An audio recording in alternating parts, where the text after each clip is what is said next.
আওয়ামী লীগ সরকারের পতনের পর হিন্দু বসতিগুলোয় এক ধরনের ভয় আতঙ্ক তৈরি হয়। পরে জামাতের নেতারা এসে নিরাপত্তার আশ্বাস দেন।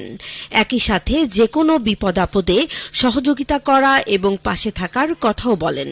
ফোন নাম্বার দিয়ে তাদের সাথে নিয়মিত যোগাযোগও রাখেন। এমন সাপোর্ট অন্যরা কম দিয়েছে। জামাতে যোগ দেওয়ার প্রসঙ্গে এভাবেই কারণ জানিয়েছেন ঝিনাইদহের শৈলকুপা উপজেলার সনাতন ধর্মাবলম্বীরা। আগামী নির্বাচনে জামাতে ইসলামীর নজর সংখ্যালঘুদের ভোট ব্যাংকের দিকে। সেই লক্ষ্যে দলটির নেতারা সংখ্যালঘুদের আকৃষ্ট করতে বিভিন্নভাবে কাজও করছে।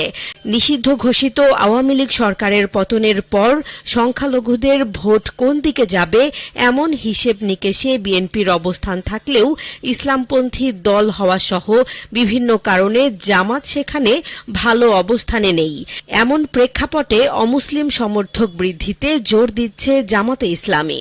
৭ নভেম্বর বিবিসি বাংলার এক প্রতিবেদনে এসব তথ্য উঠে আসে। সম্প্রতি খুলনার ডুমুরিয়া উপজেলায় সংখ্যালঘুদের নিয়ে একটি হিন্দু সম্মেলন করে জামাতে ইসলামী। সেখানে অতিথি ছিলেন দলটির সেক্রেটারি মিয়া গোলাম পরোয়ার, যেখানে জামাতের প্রার্থীর পক্ষে দাঁড়িপাল্লা প্রতীক নিয়ে অংশ নেয় সনাতন ধর্মাবলম্বীরা। এছাড়া যেসব আসনে উল্লেখযোগ্য সংখ্যক সংখ্যালঘু ভোটার আছে সেগুলোতে নির্বাচনী প্রচারে সংখ্যালঘু জনগোষ্ঠীর ভোটারদের রাখা হবে। এমনকি নির্বাচনী কমিটিগুলোতে রাখার কৌশল আছে জামাতের। হিন্দুরা কি জামাতে যোগ দিতে পারবে? এমন প্রশ্নে মিয়া গোলাম পরোয়ার বলেন, আমাদের গঠনতন্ত্রে অমুসলিমদের সদস্য হিসেবে অন্তর্ভুক্তির বিধান আছে।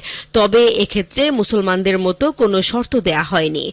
বলা হয়েছে জামাতের শৃঙ্খলা মেনে চলা, দলের সিদ্ধান্ত বাস্তবায়নকে গুরুত্ব দেয়া, দেশের স্বাধীনতা সার্বভৌমত্ব রক্ষায় ভূমিকা রাখা এবং উপার্জনে অবৈধ পন্থা অবলম্বন না করা।